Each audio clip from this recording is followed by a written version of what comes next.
Hi there. I'm glad to welcome you to my channel, World of Stories. I have a lot of interesting life stories that I want to share with you. Enjoy listening. You know, as they say, knowledge is light, and ignorance is darkness. Once you learn, all roads will be open before you. And, of course, I will do everything in my power to help you, Gloria reassured her daughter. Meanwhile, the girl was memorizing the rules from the school program. Tiffany was raised by her mother and grandmother. She never knew her father. She was obedient and always helped around the house. Gloria worked hard to provide everything her daughter needed. She worked a lot and tried to spend all her rare weekends with her daughter. But when Tiffany was in the 8th grade, she overheard a conversation between her mother and grandmother.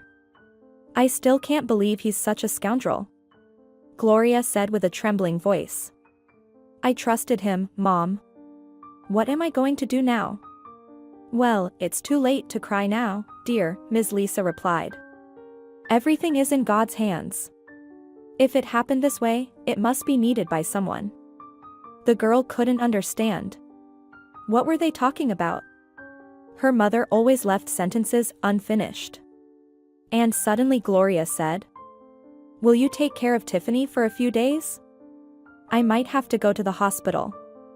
"Have you lost your mind? Don't even think about it," Ms. Lisa exclaimed. "Is this some kind of joke? You should have thought about it in advance. She's not a little child. And now, don't take this sin upon yourself. We'll raise Tiffany. We raised one, we'll raise the other." Hearing this, Tiffany dropped her school bag. Her mother rushed in, asking what had happened. "What's going on? How long have you been home, Tiffany?" the woman inquired. "Mommy, are you going to have a baby?" Tiffany ignored her mother's question and asked. "No. Where did you get that idea from?" the woman tried to justify herself. "I just need to go away for a short work trip. And during that time, you'll stay with your grandmother." "Don't lie to me, Mom," the daughter pleaded. "I heard everything. Grandma just said it out loud. We raised one, we'll raise the other." The woman was flustered. She looked at her daughter and didn't know what to say. Ms. Lisa came to her rescue. "Tiffany, you're not a little girl anymore. And of course, you understood everything correctly. It just happened that you'll soon have a little brother or sister." "Mom, no." Gloria wanted her mother to stop. "Tiffany, that's not true. Grandma just misunderstood everything." Unexpectedly, the girl smiled widely, approached her mother, and hugged her tightly. "Mommy, this is my dream. I've always wanted a little sister. You won't believe it. But every night before sleep, I prayed for it, and now God has heard me. Mom, please don't go to the hospital. I will help you with everything, along with Grandma." After hearing these words, Gloria burst into tears. She hugged her daughter tightly, and Ms. Lisa breathed a sigh of relief. "It's resolved. Thank you, Lord." And soon, a rosy-cheeked girl named Pamela came into the world. Tiffany, as promised, helped her mother in every way. While she was in class, her grandmother looked after the little one. Gloria had to return to work after just 3 months of maternity leave to avoid losing her job. S. father never showed any interest in his daughter, so just like with Tiffany, there was a dash in the birth certificate. Ms. Lisa adored her granddaughters. She worried that the girls would follow in their mother's footsteps. Often, while hugging the girls and stroking their hair, the grandmother would say, "You are my little orphans." Tiffany couldn't understand why her grandmother said that. After all, orphans were those who had no one. But Ms. Lisa seemed convinced. By the end of Tiffany's 11th grade, Ms. Lisa unexpectedly fell seriously ill. Doctors couldn't determine the exact diagnosis, so they treated her for everything at once, but her condition worsened with each passing day. The vibrant, energetic woman from not long ago was fading away before their eyes. On the day Tiffany received her high school diploma, her grandmother passed away. Tiffany decided to find a job to help her mother, but Gloria insisted that she continue her education. Tiffany easily got into college. Now she had little time for her sister, but she still helped her mother as much as she could. Pamela grew up as a smart, curious, and very active child. She was constantly following her older sister around, eagerly awaiting Tiffany's return from school. Pamela could sit for hours next to Tiffany, observing her studying. However, tragedy struck their family during Tiffany's third year of college. Pamela was 5.5 years old at the time. Gloria suddenly fell seriously ill. As it often happens, she didn't attach much importance to her discomfort, assuming it was just a common cold. She didn't even take sick leave, deciding to continue working. But with each passing day, her condition worsened. When she was rushed to the hospital with a temperature of nearly 40 degrees, it was already too late. The doctors did what they could, but she passed away within 6 months. After burying her mother, Tiffany was left alone with little Pamela in their 2-room apartment on the outskirts of the city, which they inherited from their mother. Representatives from the guardianship authorities visited them. After talking with the older sister and forming their own impression of Pamela's future, they took her to an orphanage. Despite Tiffany's objections and arguments, their response was the same. You are a student and can't provide decent support for the child. You can't even feed yourself on a stipend. Get a job and you are welcome to us. In the next few days, Tiffany tirelessly searched for a job. And luck smiled upon her. In a wealthy home, they urgently needed a housekeeper. The pleasant 50-year-old owner was looking for an assistant, but she required recommendations. Learning Tiffany's story, she took pity on the young woman and hired her on a trial basis. If your work satisfies me, I'll pay you well and help you get your sister back, assured Ms. Jennifer. Saying that Tiffany worked hard would be an understatement. Jennifer also fulfilled her promise to the girl, and when Tiffany saw her first paycheck, she was speechless. She had never held that much money in her hands before. After another month, Pamela was returned to her. Tiffany was overjoyed, but life became more challenging. Every morning, Tiffany and Pamela rushed to the daycare. Then she went to work in another part of the city and spent the whole day, like a squirrel in a wheel. After work, she hurried to the college, and in the evening, she went to the kindergarten to pick up her sister, and then they went home together. Despite her young age, Pamela understood how tired her older sister was. At such moments, she would sit next to her, just like a grown-up, and say, "You're tired, Tiffany. Wait a little. When I grow up, I'll help you too. Just don't leave me." Tiffany would hug Pamela maternally, kiss her on the forehead, and say with a smile, "My beloved. We'll definitely manage everything." Tiffany quickly found a common language with Ms. Jennifer. The woman liked her new assistant. She appreciated Tiffany's honesty, integrity, and tidiness. She would often send little surprises for Pamela. "I feel a bit awkward about this," the girl would blush in such moments. "You're too kind to me, Miss Jennifer." "Nonsense," the hostess would reply. "I'm glad I can bring joy to someone."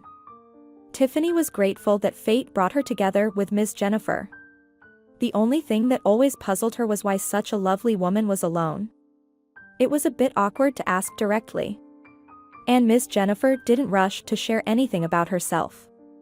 While cleaning, Tiffany noticed an album with photographs and couldn't resist her curiosity. Flipping through the pages, she studied the pictures of a young Ms. Jennifer. In some, she was captured alone, in others, with friends. But there was one photo where she stood with a very handsome young man. They were smiling, and it was evident that they were very happy at that time. Lost in the album, Tiffany didn't hear the owner entering the room. Noticing her belonging in the hands of the housekeeper, Ms. Jennifer spoke. "It contains my whole life. All memories of the past, friends, colleagues." "And who is this person?" Tiffany asked carefully, pointing to a picture with a young man. "You look so happy in this picture." Ms. Jennifer took the photo carefully in her hands and looked at it for a long time. Lost in her own thoughts and smiling, as if recalling the time when the photo was taken, she eventually said, "You're right. We were truly happy at that time. This is Alex, my fiancé." We were both around 30 years old, if I remember correctly. Oh, my goodness. How much in love we were with each other. Well, at least I was absolutely certain of my feelings back then. We made plans, discussed our wedding, and then everything suddenly came crashing down. Ms. Jennifer fell silent. Tiffany noticed that these memories were difficult for her to share. Tiffany embraced the woman and patted her shoulder. Jennifer looked at Tiffany and smiled, but her eyes still carried a sense of sadness. What happened to him? Is he alive? Tiffany tried to divert her from the overwhelming memories. Who? Ms. Jennifer was surprised. Alex? Of course. He's doing just fine, I hope. After a brief pause, she continued her story. There was just 1 week left until the wedding when I found out that he had someone else. You're kidding. Tiffany exclaimed. Why plan a wedding if he wanted to be with someone else? The woman looked at her with a smile and replied. You're too young, Tiffany, and you still don't understand many things. You're trusting, and people often take advantage of that. By the time I turned 30, I had achieved a lot. I had my own business, which brought in decent income. I bought my apartment and wanted to purchase a house with a big plot of land. Yet, I could afford to go on vacation a couple of times a year, and Alex loved that kind of life. It was the life he dreamed of, but he couldn't achieve it himself. I understand, Tiffany struggled to contain her emotions. He enjoyed vacationing with me, Jennifer continued. He would talk to me every day about our future plans. He could describe in detail the house we would live in, along with our 3 children. Yes. 3 children were exactly what he wanted me to have for him. I didn't mind. As he later confessed, everything was planned out. He wanted to put me on maternity leave for a long time and take full control of the business himself. The plan was simple. Gradually, he would transfer all the money to his accounts and forget about me. His passion was ready to wait for him for years, just for a life of comfort. Nightmare. Tiffany exclaimed. But how did you meet each other? It's all quite cliché, actually. He came to work for me. Excellent education, work experience. All of that worked in his favor. Alex quickly learned, absorbed information on the go, and everything he did turned out successful. His perseverance, diligence, and ambition impressed me as an employer. Initially, I noticed him as an employee, and such people are very rare. With time, we became friends, and our relationship evolved into something more. After a couple of years, he proposed to me, and since I only knew his best side, I didn't hesitate. I had many men showing interest in me, but when I looked at them, I always thought, what's missing in them? But with Alex, I considered him a flawless man, almost perfect. They say love is blind. And what did you do when you found out about his infidelity? Did you break up? Tiffany asked. Of course, I kicked him out the same day, Ms. Jennifer replied. I can't believe that no one else managed to catch your interest after Alex, Tiffany smiled. No, it's not about that. The thing is, after we broke up, I found out that I was pregnant, Ms. Jennifer admitted. Actually, no. I found out about the pregnancy on the day we broke up. I was rushing home early to surprise my beloved. A sort of surprise, you know? But the surprise awaited me in the form of his mistress. Ms. Jennifer told the story with so much emotion that it felt like she was still shocked by her ex-fiancé's audacity. It's a typical story, like thousands of others. When you listen to it from the outside, you think it couldn't possibly happen to you. You believe you'd see through the scoundrel, the woman sadly smiled. But in the end, I was deceived like a naive 15-year-old girl. And the child? Tiffany asked. What happened to him? Of course. On time, a beautiful boy was born, whom I named Michael, Jennifer replied. And where is he now? He's studying. More precisely, he's doing an internship in America. By the way, he's supposed to come home soon. Ms. Jennifer, you're amazing. Tiffany exclaimed with admiration. You're so strong. You started your own business and raised your son on your own. The education you provided for him is incredible. He's my motivation, Jennifer nodded in confirmation of Tiffany's words. You know, I've always felt guilty in front of him for growing up without a father. So, I tried to compensate for that fact. If it was clothes or shoes, it had to be designer brands. If it was a vacation, it had to be abroad. His education had to be European. I worked day and night, just so my boy wouldn't lack anything. He must really love you. After all, you've done so much for him, Tiffany remarked. But Tiffany never got an answer to her question. Ms. Jennifer immediately changed the topic, suddenly remembering her upcoming meetings with business partners, and the housekeeper returned to her duties. Several months had passed since Tiffany got employed by Ms. Jennifer, and she was surprised that despite the friendliness and warmth of her host, she had never mentioned her son again. One day, as Tiffany entered the house, she found Ms. Jennifer in high spirits. She seemed elated. "Are you celebrating something, Ms. Jennifer?" Tiffany inquired. "Your eyes are shining with joy. It must be something special." "Michael is coming in a week," the woman happily announced. "My Michael." During the weekends, Tiffany worked tirelessly with her sister at Ms. Jennifer's house. The hostess asked them to clean the rooms multiple times, especially the one where Michael would be staying. By the evening, Tiffany was exhausted. "Please, have mercy, Ms. Jennifer. All the rooms are sparkling clean. Maybe we can stop washing them?" Tiffany pleaded, inspecting each corner. "You did a great job, girl.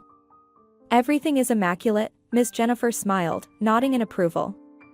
"Michael just can't stand dust in the house. That's how he is."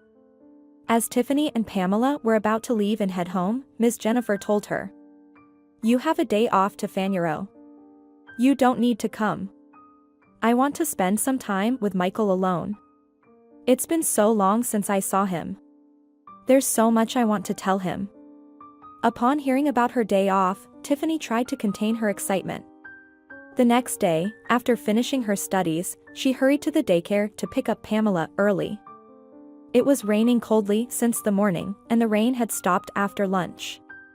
However, the wind was so strong and chilly that it cut through the bones. Tiffany stood at the bus stop, waiting, when her attention was drawn to a luxurious car on the opposite side. A young man stepped out of the car and nonchalantly headed into a flower shop. Moments later, he emerged with a magnificent bouquet of flowers. Lucky someone, Tiffany thought to herself. I've never even been given a single flower. I wonder if it's for his wife. She couldn't quite grasp what exactly attracted her to this guy. But she noticed his confidence, which exuded from his walk, his posture, his appearance, something that drew her gaze. While she was contemplating, the young man returned to his car and, with a screech, drove away. She looked after the car with a sense of regret, but was taken aback when she noticed it turning around and coming back her way. Driving by at a decent speed, it splashed her with dirty water from a puddle. The car disappeared, leaving Tiffany feeling hurt and disappointed. She tried to tidy herself up as best as she could. The pleasant impression she had when she first saw the guy vanished at that moment. The next day, Tiffany came to work, and Ms. Jennifer seemed unhurried, which was quite unlike her. This surprised Tiffany. The woman was leisurely sipping aromatic coffee, sitting on the couch in the living room. Greeting her hostess, Tiffany asked, "Good morning, Ms. Jennifer. Why are you alone? Where is your son?" "He's sleeping. Don't clean the second floor today. Just dust the first floor and wash the dishes left from yesterday's dinner. And basically, you're free for the day," Ms. Jennifer replied with a nod. Tiffany agreed and headed to the kitchen. But as she passed through the dining room, she saw the same bouquet on the table that she had seen when she was washing the dishes. Ms. Jennifer's son had woken up and come downstairs. Turning off the tap, Tiffany unintentionally overheard part of their conversation with his mother. "I don't need advice, Mom. I'll live my life the way I decide," the young man said in a not very pleasant tone, coming across as somewhat rude to Tiffany. To her, he seemed somewhat impolite. I am your mother, and I believe I can share my point of view with you, Miss Jennifer sternly retorted. Believe what you want, but you shouldn't do that, he snapped back and headed towards the kitchen. Seeing Tiffany, he stopped abruptly at the doorway. Tiffany was now convinced that he was the same rude guy from yesterday with the bouquet. And who are you? He asked, his tone unfriendly. I'm Tiffany, she replied modestly. I'm your mother's assistant. I see, he said, and she thought she detected a tone of disdain in his voice. Opening the fridge and glancing at its contents, he asked. Can you make an omelet? Well, of course. But I'm not.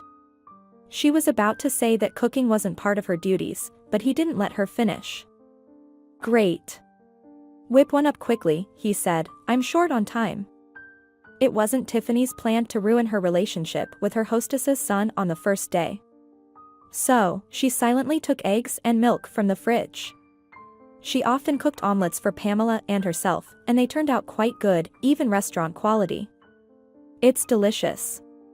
Michael praised, enjoying his breakfast. I'm pleasantly surprised. Thank you.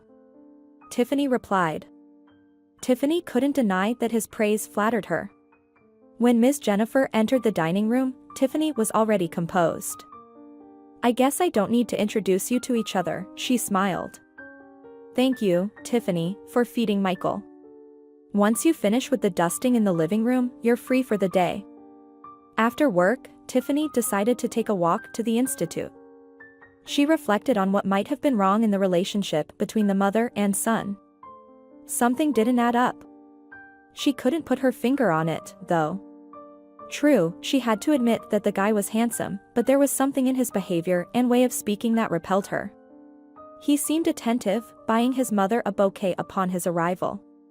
Yet, there was that rude tone during their morning conversation. Tiffany vividly remembered how Miss Jennifer had been looking forward to his arrival, how she had prepared for it. But now, they acted like two complete strangers. There was no love felt between them, and this question kept bothering Tiffany. What had come between them? After all, they were supposed to be the closest people to each other. Need a ride? A familiar voice suddenly interrupted her thoughts. Tiffany startled. She turned her head and saw Michael sitting behind the wheel of the same car, sporting an imperturbable smile. Tiffany quickly noted to herself that she had seen such a dazzling smile only in Hollywood movies. While she was contemplating her response, the young man asked again. So, do you need a ride? Are you going far? No, thank you. I'm almost there. It's not necessary, she replied. Well, suit yourself, he shrugged, accelerated, and promptly disappeared around the corner. Tiffany continued working as a housekeeper, and each morning she noticed that Michael was still asleep during that time. One day, Miss Jennifer shared with her that Michael came home every night just before dawn, and she was very worried that he might get involved in some shady business. In general, Tiffany noticed that after Michael's return, Miss Jennifer became more silent, withdrawn, constantly lost in thought. She couldn't figure out the reasons behind such changes in her behavior. If she had eagerly awaited his return, she should have been fluttering, laughing, and enjoying life. Instead, it was the exact opposite. But Tiffany had no intention of prying into her hostess's affairs. She decided that if Miss Jennifer wanted to share, she would start the conversation herself. Every day, she silently took care of all the household chores and then went to the institute. One day, she arrived at work, but Miss Jennifer was not at home. After finishing the cleaning, Tiffany got ready to leave, but she was stopped by Michael. Where are you going? He inquired. Home. Tidy up my room, if it's not too much trouble. As she was cleaning on the second floor, Michael closely watched her, making Tiffany feel uncomfortable. Am I doing something wrong? She clarified. No, everything is simply splendid. I enjoy observing people at work, he replied. Have you ever tried working yourself? Tiffany asked. Michael grimaced and answered. How audacious. And let me remind you, you are just a housekeeper. It seems like you have quite an unusual demeanor. As I noticed. It seems like you haven't completed an etiquette school either, Tiffany didn't back down. With your permission, I'll finish the cleaning and go home. Permission granted. You have to work for your money, he arrogantly declared before leaving the room. After finishing the cleaning, she descended to the living room and saw Michael sprawled on the couch. When he noticed her, he immediately got up. You cleaned everything so quickly? I hope thoroughly, he said. Well, check it if you like. If you're not satisfied, I'll redo it, she retorted with a smirk. Smirking, he went upstairs and called out a couple of minutes later. Fine. It'll do for the first time. Perfect, she replied and headed toward the exit. But there's one thing I don't understand. Why did Mom take you in? He called after her. You're always in such a hurry. For instance, if I need you in the evening, how will that work? I perfectly suit your mom, the girl remained composed. And perhaps you should hire your own assistant? You talk too much for a servant. His voice showed clear irritation. Well, then, when you look for an assistant, consider someone deaf and mute. That way, she won't hear your rudeness and won't be able to respond in kind, Tiffany fired back before leaving the house. This encounter deeply offended Michael, and he spent the whole evening in a bad mood. No one had ever dared to speak to him in such a way, especially a housekeeper. Who does she think she is? A clumsy, miserable girl. He couldn't shake off the thoughts of her audacity and bravery. But before going to bed, he caught himself thinking that not everyone possesses such courage. She is quite something. Didn't back down, he admitted. The next day, when Tiffany arrived for work, she found Michael already awake and rummaging through the fridge for something to eat. Ms. Jennifer, sipping her coffee, was giving advice to her son on what to eat and what to avoid for breakfast. Maybe she could make something for me? Michael nodded in Tiffany's direction. The young woman looked puzzled at the young man and then turned her gaze to her employer. Capturing the full bewilderment in her look, Ms. Jennifer said, Tiffany dear, please be so kind and prepare something for my son. I'll adjust your salary at the end of the month. Tiffany silently tied an apron and started cooking. Meanwhile, Ms. Jennifer said her goodbyes and left for work. After making delicious pancakes for Michael, Tiffany proceeded with her cleaning duties. While she was dusting the office, she felt someone's gaze on her back. Turning around, she met Michael's eyes, who was intently observing her every move. Do you need something? She asked.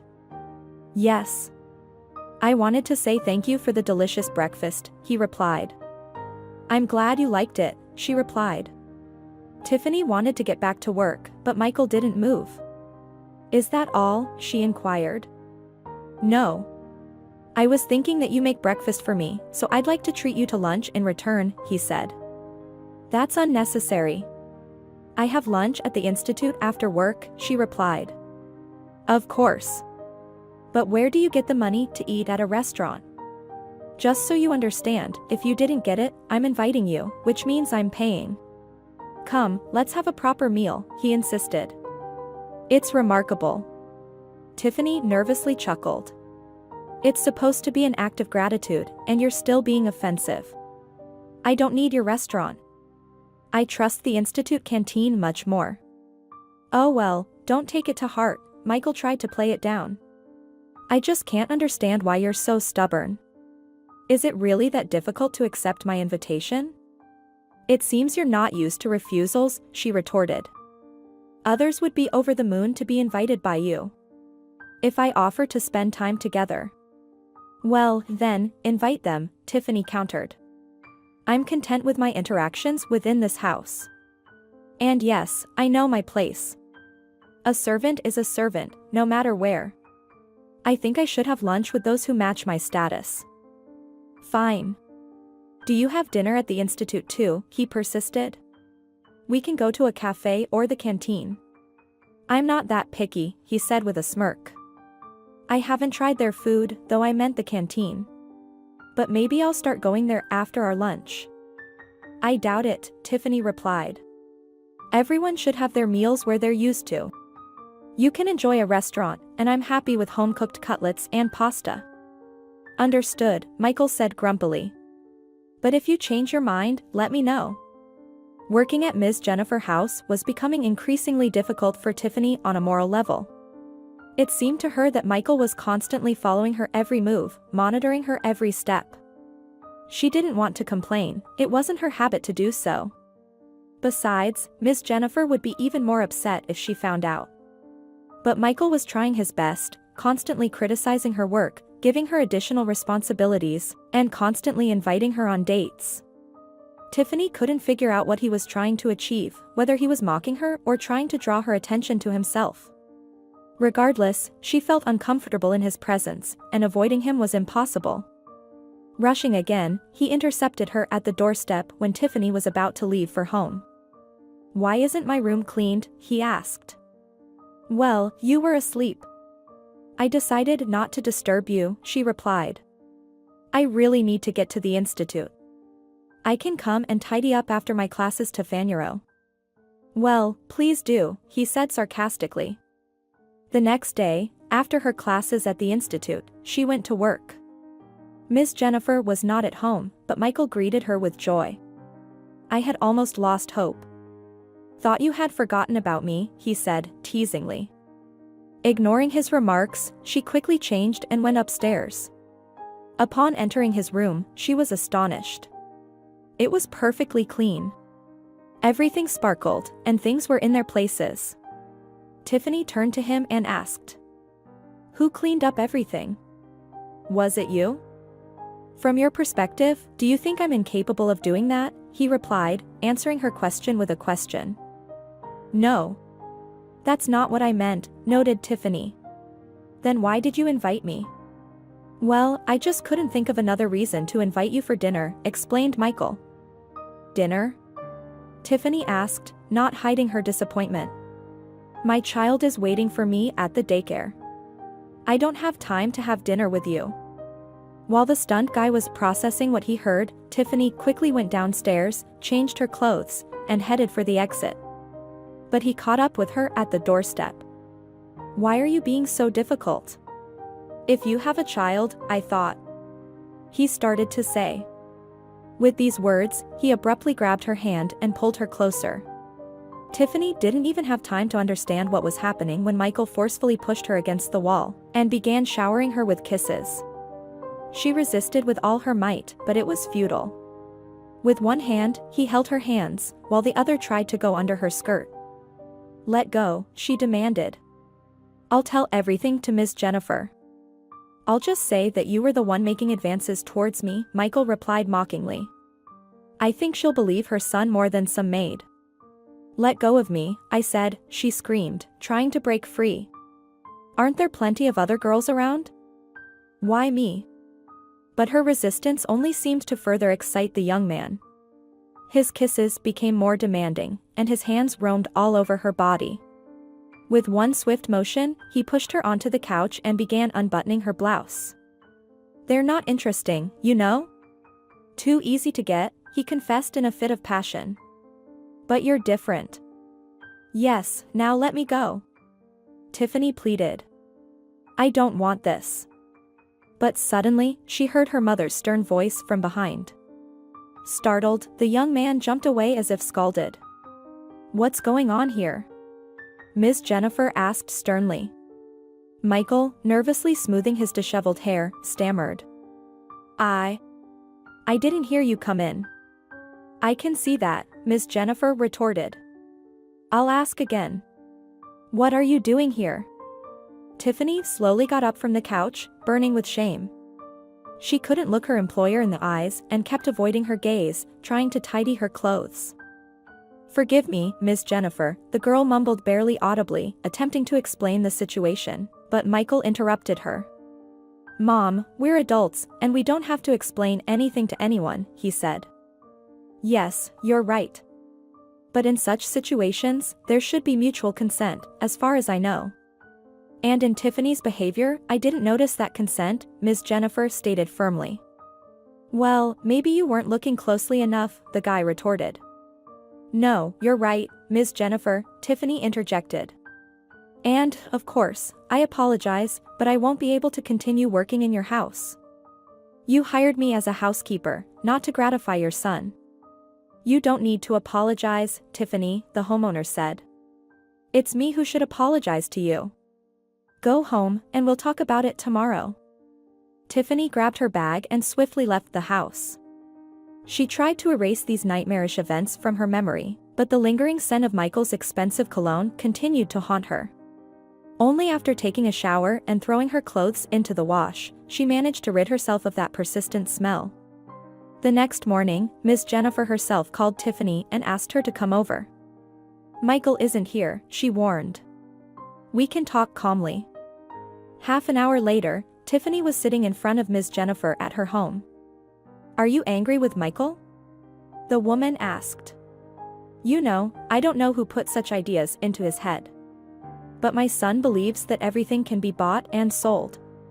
I suppose I'm partly to blame as well.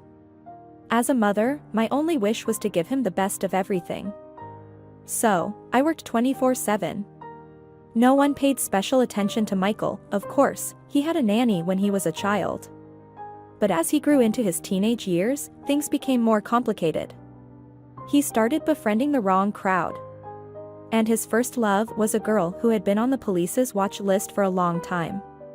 Understandably, Michael used to be an excellent student until the 5th grade, and I was so proud of him.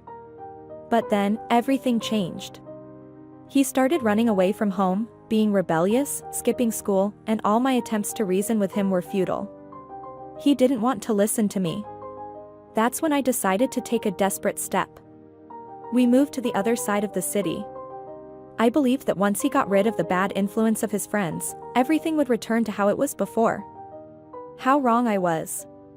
He resented me. Blamed me for everything. He suffered greatly over that girl. We lived like a ticking time bomb for several years.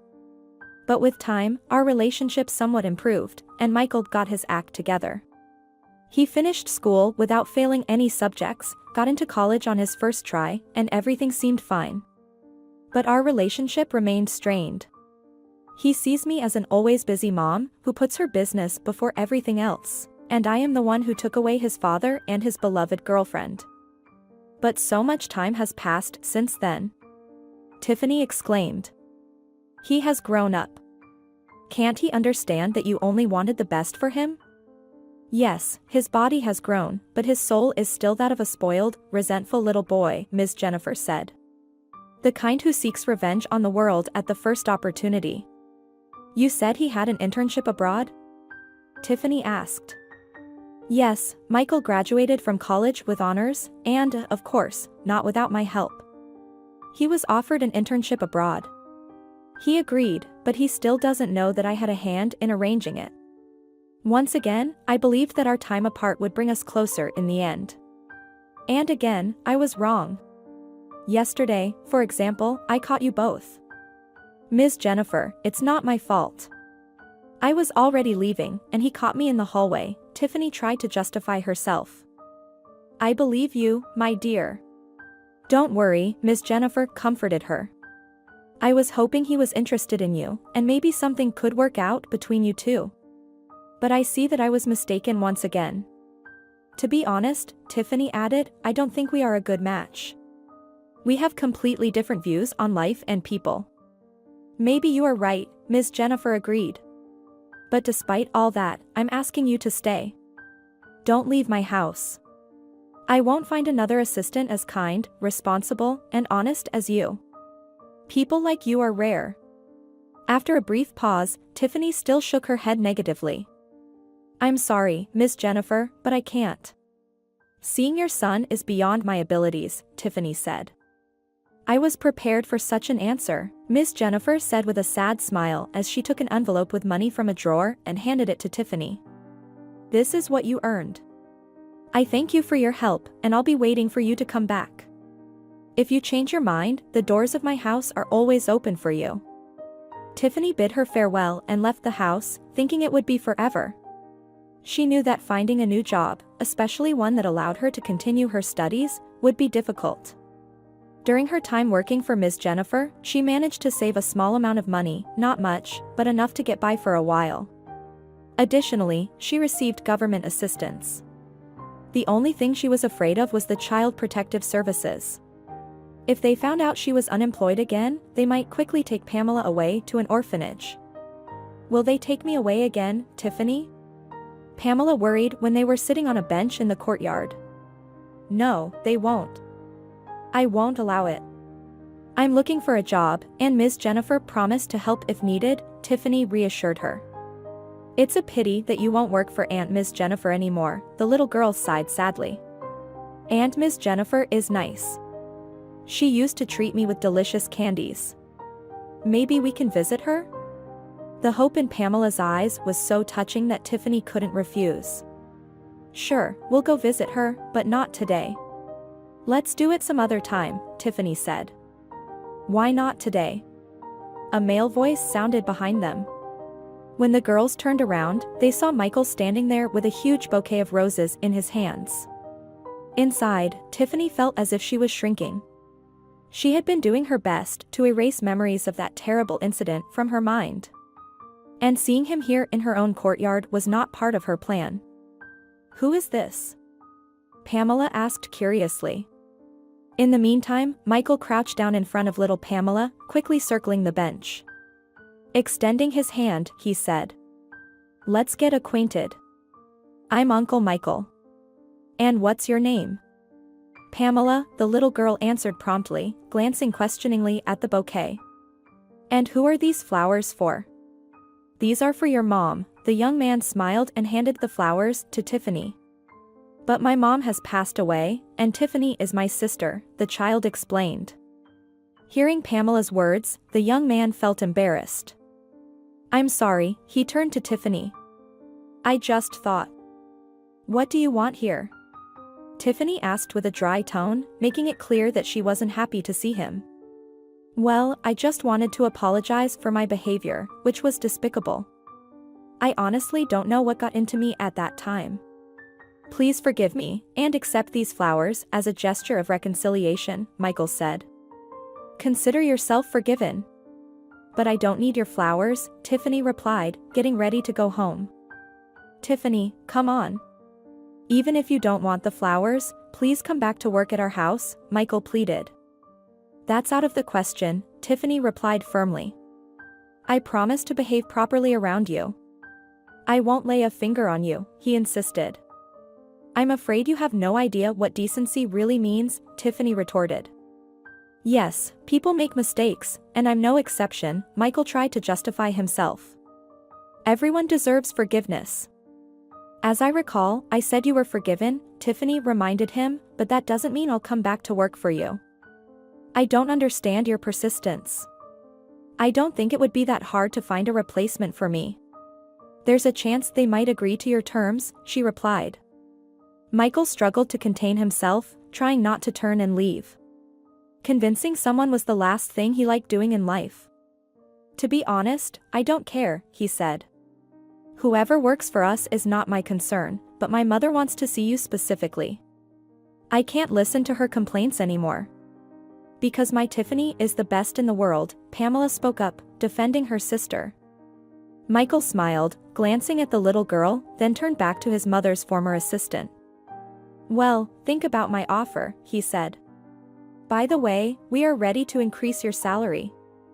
Then he placed the flowers on the bench and quickly walked to his car.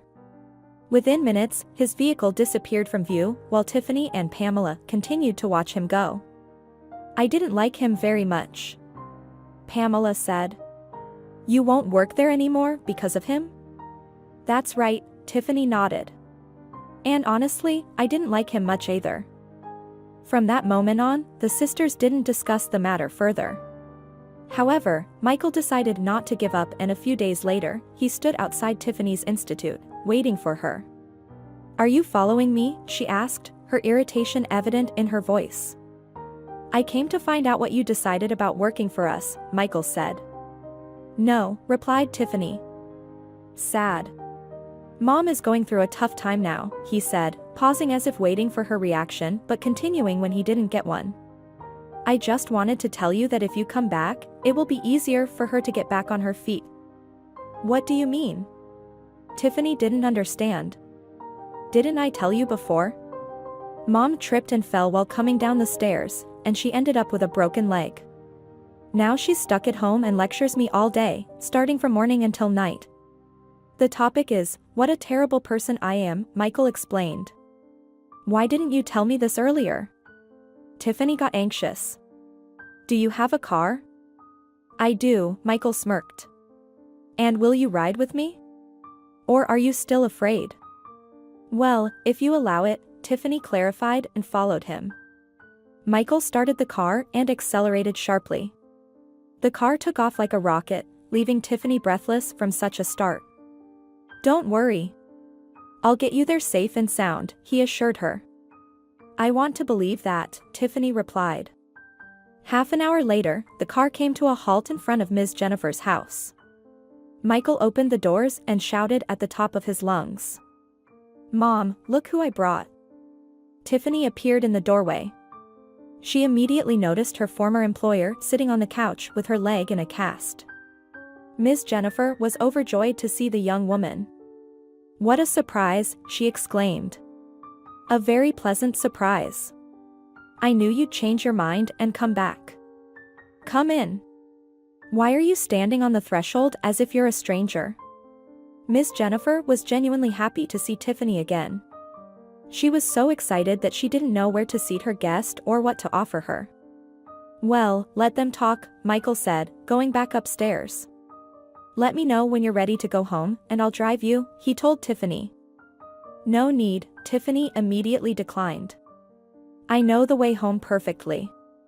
Well, suit yourself, he replied. Ms. Jennifer and Tiffany had tea and chatted like old good friends. Ms. Jennifer inquired about Tiffany's studies and future plans. She asked about Pamela and recalled the incident when she tripped on the stairs a week ago. But most of all, she talked about Michael. I think Michael has grown up suddenly, she remarked. You know how much he has changed? He's not rude anymore. He has become more composed and patient. He does everything for me. And you know what's interesting?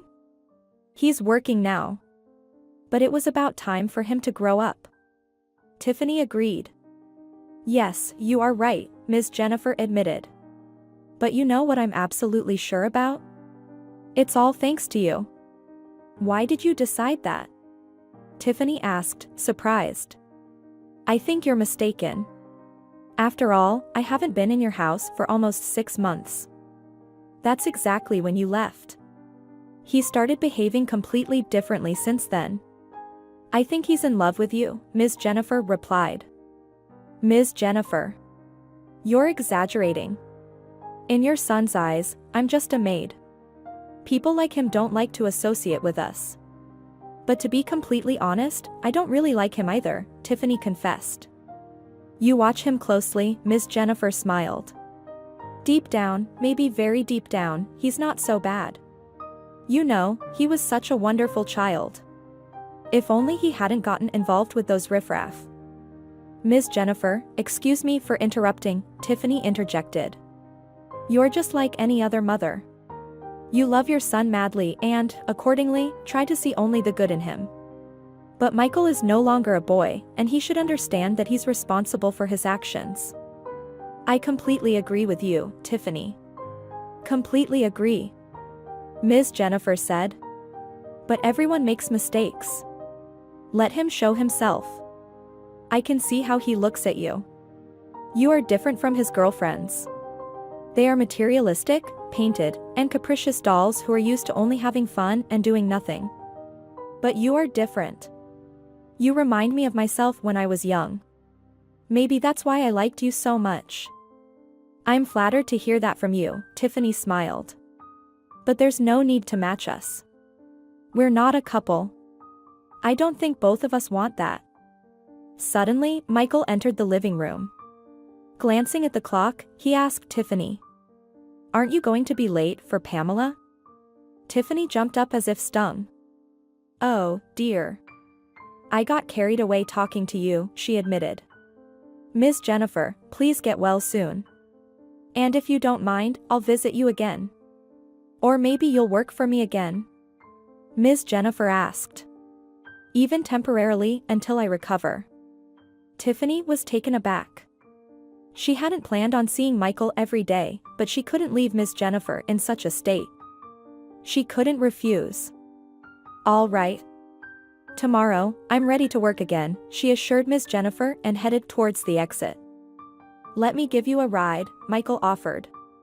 "We're going the same way. I promise not to pester you." "Just a ride, that's all," he smiled. "Don't be stubborn, Tiffany." Ms. Jennifer chimed in. "You won't make it on the bus. The daycare will close by the time you get there." "Well, okay," Tiffany sighed. "I'll go with you." During the drive, Tiffany and Michael remained silent. When they parked near the daycare, he suddenly asked her, "I don't understand one thing. Why are you doing all this alone? It must be hard. You're barely making ends meet, and now you have to take care of your sister too. And what should I have done in your opinion?" Tiffany asked. "Well, I don't know. There are different options. Orphanage. Boarding school." He started listing them, counting on his fingers. "For some reason, I'm sure that if you were in my place, you would do the same," she replied. "But I love Pamela very much. I don't think you can understand that." Tiffany was about to leave the car, but he grabbed her hand. "Why do you always portray me as a monster? If I remember correctly, I apologized for that behavior. I just meant that it's difficult to raise a child alone. Especially at your age," he said. "Yes." Tiffany agreed. "I'm young. But what does that change? Pamela is my sister. Who else can she rely on? I'll never abandon her." "Well, that's good to know," he said with a smirk. "You're killing your youth for her, and when she grows up, she might say that she never asked you to do it." "Don't judge people by yourself," Tiffany retorted. "I'm doing this not because I expect some gratitude for the rest of my life. I just don't know any other way. I repeat, you won't understand." She left the car and headed to the daycare. Michael watched her until she turned the corner. Tiffany's words bothered him. He didn't consider himself ungrateful or insensitive. But there was some truth in what she said. Squeezing the gas pedal, he sped away and quickly disappeared. The words of Tiffany occupied his mind for the rest of the evening. He analyzed his life, which until now, he had considered normal. Michael considered himself far from foolish. He was an educated, well-mannered person, popular with women. His friends always respected his opinion and sought his advice. Michael was used to being admired and respected.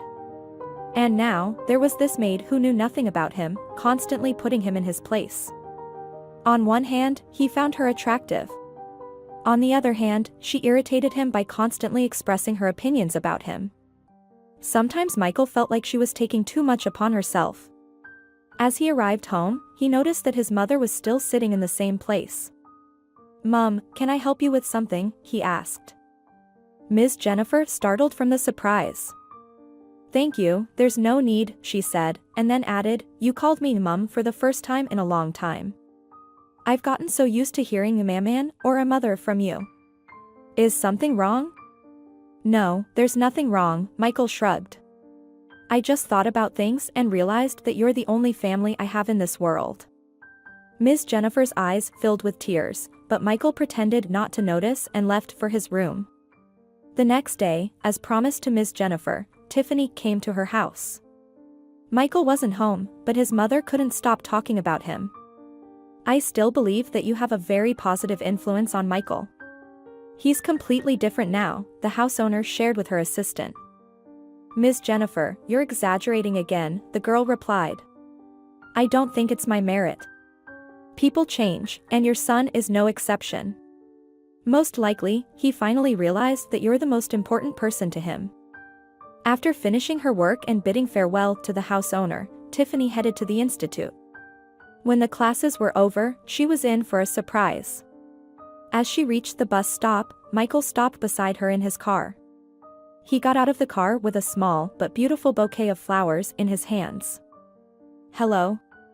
How are you?" he said, offering the bouquet to Tiffany.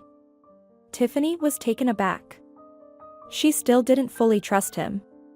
She believed that if someone changed so dramatically in such a short time, it might not bode well. "You didn't have to," she said, looking at the flowers. "Why did you come?" "Well, first of all, the bouquet is a sign of gratitude for my mother. I'm glad that you're helping her to recover. And secondly, I wanted to do something nice for you too." "There's no need for gratitude. I'm doing this not for any reward, but sincerely from the heart. Do you understand? And the flowers would be better given to your mother," she replied. "And maybe you'll stop lecturing me?" Michael looked at her reproachfully. "Sure. And you promise not to stalk me with flowers at the institute," she retorted. "I don't need more gossip among my classmates." "What's wrong with a girl being met by her boyfriend?" he asked. "You're not my boyfriend," Tiffany reminded him. "Well, fine. I promise not to put you in an awkward position anymore. But that's on the condition that you accept the bouquet," he said. Tiffany sighed and took the flowers. "Let me give you a ride to the daycare," he offered. "No need. I'll take the bus. It's safer," she replied. "I assure you I'll drive extremely carefully and slowly. I'll make sure you arrive safely," he insisted. "All right then," Tiffany gave in. "But this is the last time." She walked towards Michael's car. To her surprise, he was overly gallant and attentive. He opened the car door for her and helped her in. For a moment, she felt like a completely different person was sitting beside her. Just a while ago, he was an arrogant and snobbish person, and now, as if by magic, he had transformed into a well-mannered, intelligent, and pleasant man. It was unsettling, and something about it frightened her. "What are you thinking about?" Michael asked, noticing that his passenger was gazing out the window absent-mindedly. "Oh, I'm just thinking about how a person can change so much in such a short time. What can influence them so significantly?" Tiffany replied. "Are you talking about me?" he inquired. "Yes, I'm sure you're up to something, and it makes me wary," she answered. "What if you're mistaken?" "I used to behave unnaturally because I was used to it," he admitted. "Women like confident, persistent, goal-oriented men. Don't mix things up." "Confident, but not arrogant," Tiffany corrected him. "Persistent, but not pushy. Goal-oriented, but not imposing." "So, in your opinion, I'm a pushy, arrogant guy?" Michael concluded. "Exactly." Her response troubled Michael.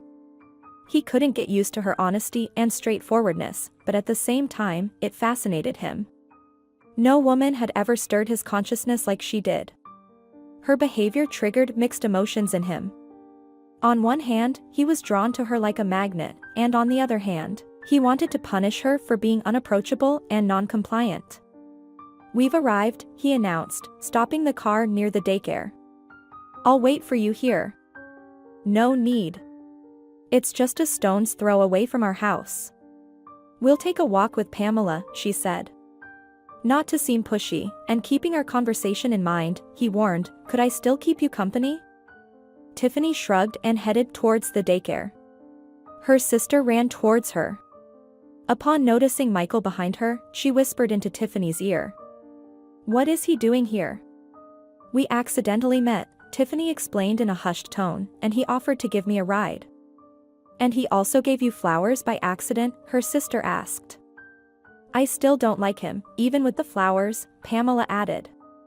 Seeing her sister to the entrance, Michael suddenly suggested, "How about we go to the park together on the weekend? Or visit the zoo?" "No," Pamela firmly replied. "We have other plans." Tiffany was used to her younger sister being advanced for her age. But Pamela's response took Michael aback. However, she quickly collected her thoughts and asked, "Do you have dolls?" "Many," Pamela answered. "Do they have their own dollhouse?" After a brief pause, the little girl replied, "No. They live in our house with Tiffany." "But everyone should have their own home," insisted Michael. Do you want us to buy a dollhouse for your dolls? There was a pause. It felt like there was a thought process going on in Pamela's head. Like any child, she wanted to have a dollhouse, but she still didn't fully trust Michael. Understanding the reason for her silence, he turned to Tiffany. Are you okay if I make your sister a peace offering gift? I don't think that's necessary. Let's do without expensive gifts, argued the girl. Well, I'll be getting my first paycheck soon, the man explained. I'd like to spend it on something nice. Pamela wanted to respond, but Michael beat her to it, adding, I promise. I won't neglect your mom. Still, it's unnecessary, the girl insisted. Thank you for giving us a ride and seeing us off, she said, taking her sister's hand and disappearing into the hallway.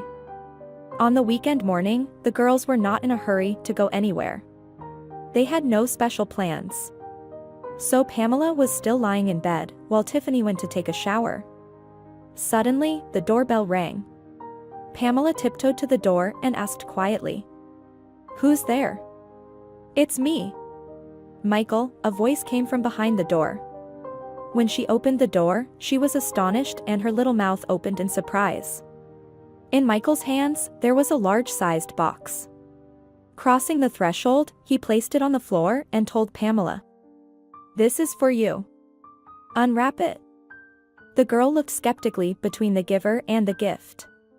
She had a hunch about what was inside but hesitated to open it without her sister's permission. Come on, be brave, encouraged Michael. I promise to give you a dollhouse. Take it. I won't carry this weight back, will I? His last argument convinced Pamela, and she started to remove the wrapping. As she was unwrapping, Tiffany, wrapped in a towel, came out of the bathroom. She didn't expect to see Michael here, so she froze in surprise for a few seconds and then hid back behind the door. During this time, Michael had a chance to observe Tiffany's perfectly shaped figure. Graceful legs, delicate hands, straight posture, slender waist, and narrow shoulders. It was as if she was skillfully crafted by a talented artist. In this state, Tiffany further aroused his imagination. In his life, he had never wanted a woman so much. After a minute, Tiffany came out in a robe she had to get from the laundry basket. Even in her crumpled home clothes, she looked very attractive and desirable. I told you not to open the door to strangers, she reprimanded her sister. But he's not a stranger. What is this? Asked the elder sister sternly, looking at the toy. Now my dolls will have their own house, the girl smiled. This is too expensive of a gift. We can't accept it, objected Tiffany.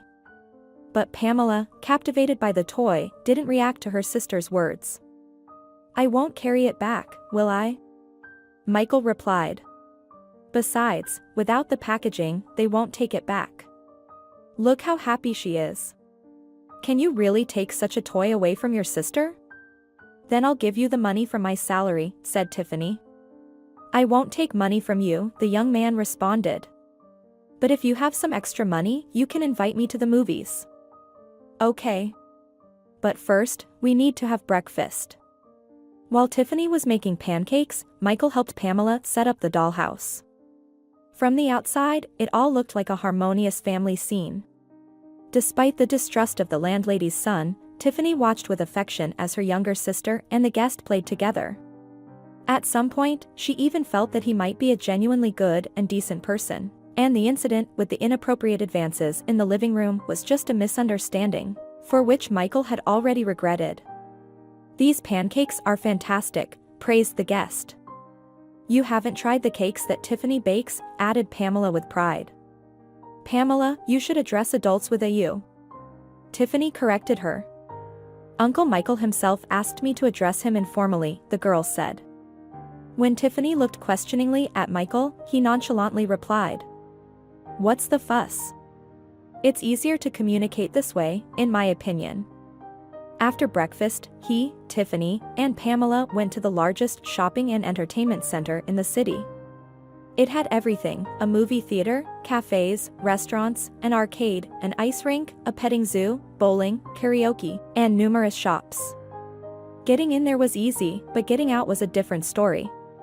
On weekends, the place was bustling with people, as if all the townsfolk gathered there. The sisters rarely came here, so this time, Pamela wanted to explore everything possible.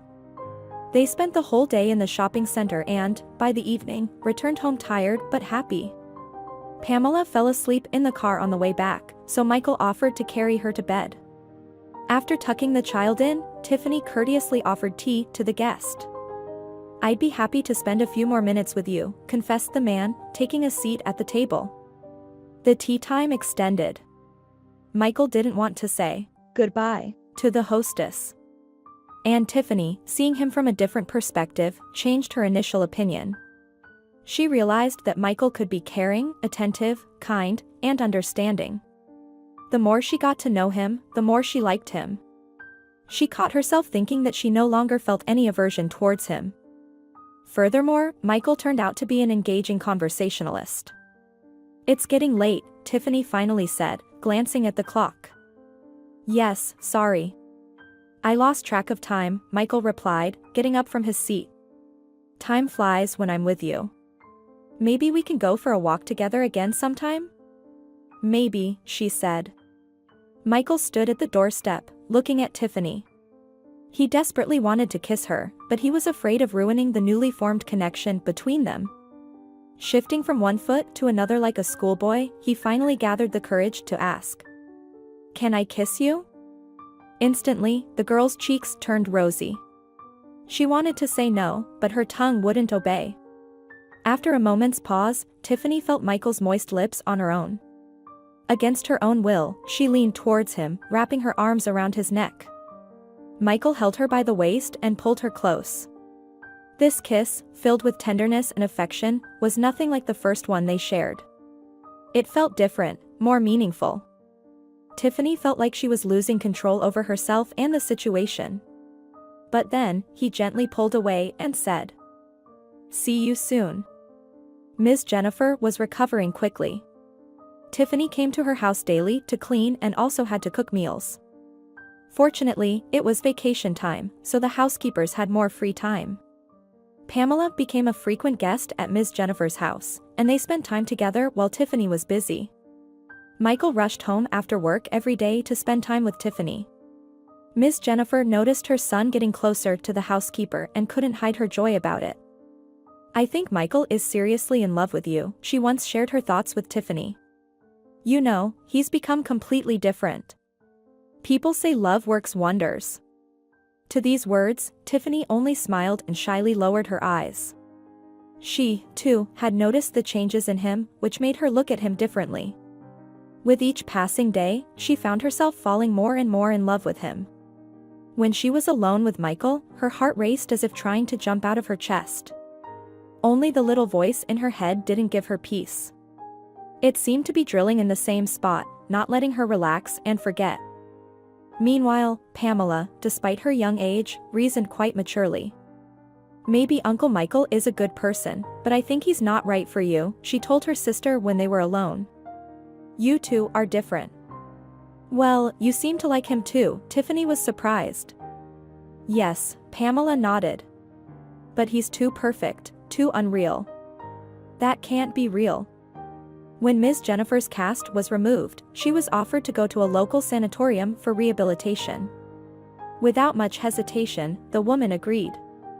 After taking Tiffany's promise that she would manage the household in her absence. "Maybe little Pamela could come with me," the hostess suddenly suggested. "It will be pleasant for the girl here, and I won't be lonely either." Pamela gladly agreed to her Aunt Jennifer's proposal, and 2 days later, they both went to the sanatorium. On the same evening, Michael arranged a romantic candlelit dinner for Tiffany. Although she prepared the meal herself, he set the table in the living room, dimmed the lights, lit the candles, and played soft, pleasant music. "What a surprise," she exclaimed. "It's like being in the finest houses of Paris." "But why Paris?" "We're not that far behind," he said jokingly. As Tiffany demonstratively pulled the chair, Michael invited her to the table. Playfully, she slightly lifted her skirt as she elegantly approached the chair and sat down. He uncorked a bottle of red wine and filled their glasses. "Let's propose a toast to us," he said. After taking a sip, Tiffany put her glass back down, but Michael kept raising more toasts. The light dinner did not prevent her from feeling a light dizziness, as she wasn't accused Tiffany to alcoholic drinks.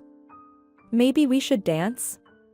Michael suggested, taking Tiffany's hand and leading her to the center of the living room. To the soft, tranquil sounds of the music, they slowly swayed and danced. Despite appearing composed, inside, Tiffany's heart was fluttering with each touch from Michael, and her heart periodically tried to leap out of her chest. The wine and the unchanging scent of Michael's cologne intoxicated her. At some point, her legs became weak and her eyelids heavy. She rested her head on his shoulder, feeling the tension in his muscles.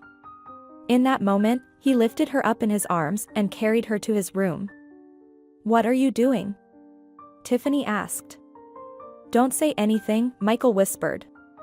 Upon entering the room, he placed her on the bed and lay down next to her. Feeling her resistance, he didn't give her a chance to regain her composure. "I want you to be mine," he whispered and kissed her. The room fell silent. Suddenly, Tiffany's mind cleared. She slowly covered herself with the blanket, feeling bashful. Michael lay with his eyes closed, saying nothing. After a few minutes, he got up and headed to the bathroom, wrapping his torso with a towel. Seeing the confusion in Tiffany's eyes, he lay down next to her and asked, "How do you feel?" "I'm fine," she replied softly. "Honestly, I was surprised." "You really haven't been with anyone before me?" Michael asked, still somewhat doubtful. "I thought such people didn't exist anymore in our time." Tiffany didn't answer anything. She just pulled the blanket tighter around herself. "I'll go get some water," he announced. "Do you want me to bring you some?" She nodded, and when he left the room, she headed to the bathroom. Standing under the shower, she still felt the touch and kisses from Michael on her body. Recent events flashed in her memory, and his voice echoed in her ears. The warm water gradually brought Tiffany back to her senses. She wrapped herself in a large terry towel and came out of the bathroom to find Michael sprawled on the bed on top of the covers, looking attentively at her. His trademark smirk adorned his face, making her feel uncomfortable. But in the next moment, he smiled warmly and patted the free space on the bed next to him, saying affectionately, "Come to me, beautiful." Timidly, Tiffany sat down next to him on the bed. Michael hugged her shoulders, pulled her closer, and kissed her. "Listen. You're a passionate one," he remarked jokingly. "I didn't expect such passion from you. Will you repeat it sometime?" Meanwhile, Ms. Jennifer and Pamela had been at the sanatorium for 2 weeks. During this time, she periodically called her son and the housekeeper to share updates on her activities and ask about news from home. Michael went to work every day, and after a short rest, Tiffany resumed her studies. She continued to take care of the household but now often stayed overnight at Ms. Jennifer's house. Since Tiffany had grown close to Michael, she missed him a lot whenever he was delayed from work due to legitimate reasons, planned to meet friends, or needed to visit a sick boss. Eventually, Jennifer and Pamela returned home. The little girl had a sea of impressions, and she eagerly told her sister about the wonderful time she had with Aunt Jennifer at the sanatorium. Tiffany was happy for her, but she couldn't hide her own anxieties about the changes in her life. "Well, tell me, what's going on with you and Michael?" Ms. Jennifer asked when they were alone with the housekeeper. "Yeah, things seem to be going well," Tiffany replied, feeling embarrassed by the question. "You don't have to deceive me," Ms. Jennifer requested. "I was thrilled to hear that you have a relationship with my son, but honestly, I don't see joy in your eyes." "Well, I am happy," Tiffany said. "It's just that I feel like Michael is giving me less attention. You know, it's like he has cooled off a bit." "Oh, come on. Don't make things up." Ms. Jennifer reassured her. "Men just can't fully devote themselves to a woman. It's us, women, who dissolve into them when we fall in love." Time passed. After Ms. Jennifer's return, Tiffany no longer stayed overnight at their house. And Michael didn't insist on it either. After seeing Tiffany home, he would go about his own business and often return well past midnight. Ms. Jennifer didn't like her son's late-night outings, but she didn't disclose it to Tiffany, hoping that he would come to his senses and change. However, time went by, and nothing changed. The woman noticed that her housekeeper seemed sad. She felt sorry for her and decided to intervene. "Michael, we need to talk," she said firmly one day when he was getting ready to meet his friends. "Mom, not now, please," he asked. The word "mom" struck Ms. Jennifer's ears. Recently, Michael had been calling her a mom, and she found it incredibly endearing. But why did he use a mother again today? What had happened?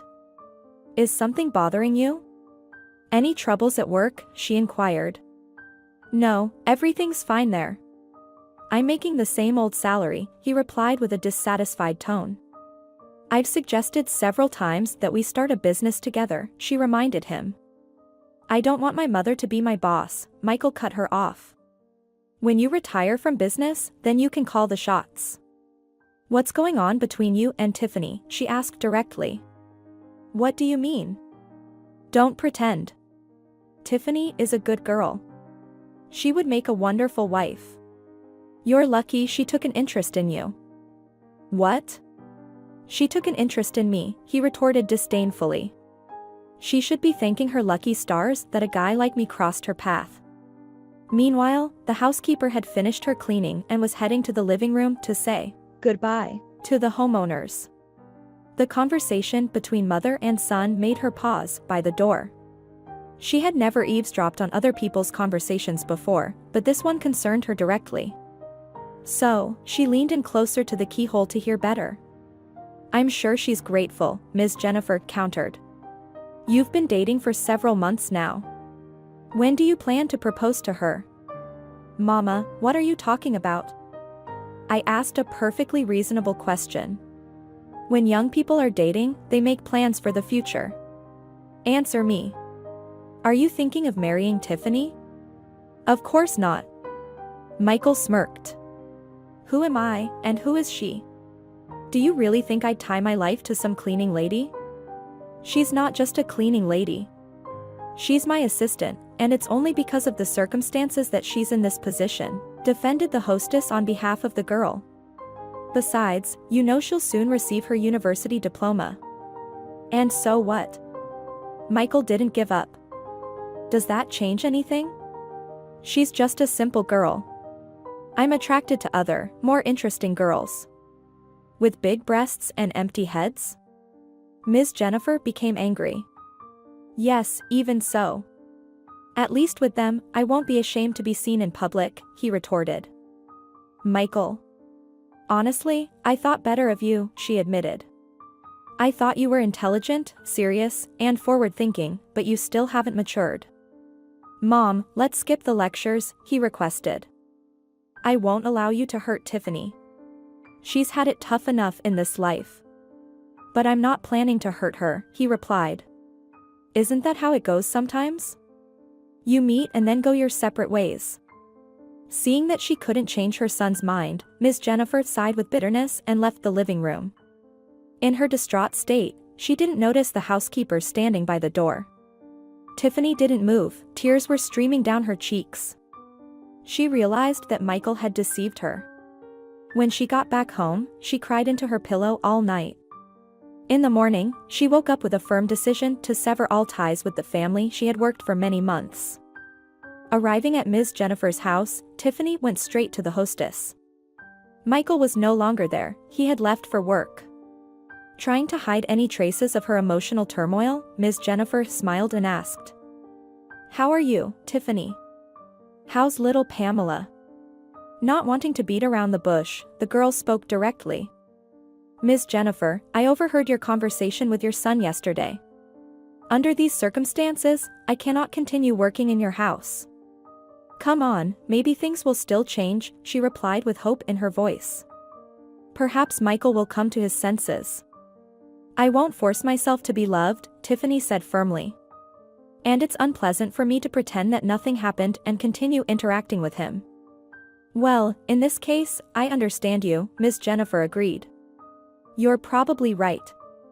I'm sorry that it turned out this way. Why should you be sorry? Tiffany responded. You don't need to apologize to me for your son. He's a grown man and should be responsible for his actions himself. And for several days now, Tiffany hasn't been working at Ms. Jennifer's house. She focused entirely on her studies to get over Michael. Pamela understood that something was going on with her sister, but not getting any answers to her questions, she stopped bothering her with inquiries. Ms. Jennifer, feeling guilty, didn't abandon the girls. She often visited them with little gifts, avoiding the topic of Michael. And coming to visit the sisters once again, Ms. Jennifer said, "Tiffany, I have a proposal for you that you won't be able to refuse." Tiffany smiled and replied, "You've got me intrigued. I want to bring you into my business," she said. "In a few months, you'll graduate and start looking for a job. So, I'm offering you a chance to skip that challenging stage and intern with me now." "I'm afraid I won't be able to handle it," Tiffany nervously replied. "Oh, but that's what I'm here for," Ms. Jennifer cheerfully said. "I'll teach you everything. If you decide to leave and work in your field later, I won't hold you back. But if you like it here, I promise you career growth and a good salary." "Agree," Tiffany excitedly chimed in little Pamela. After thinking for a moment, Tiffany smiled and nodded in agreement. "I'll do my best," she promised. "Thank you so much, Ms. Jennifer." The next few months flew by unnoticed. During this time, Tiffany wrote her thesis and interned at Ms. Jennifer's company. The former mistress, now the director, was pleased with her new employee. Tiffany quickly adapted to the work environment and earned the respect of her colleagues. She devoted all her free time to herself and her little sister. Knowing about her natural beauty, but also following her boss's advice, she started visiting beauty salons, taking care of her appearance, and updated her wardrobe. She also joined a gym to maintain her physical fitness. To turn a diamond into a brilliant, it needs professional cutting, Ms. Jennifer would often say, and Tiffany took this lesson to heart. Young men often admired her and tried to ask her out, but Tiffany refrained from getting into new relationships at work. The memories of her unsuccessful relationship with Michael were still fresh in her mind, and she wasn't ready to dive headfirst into romance again.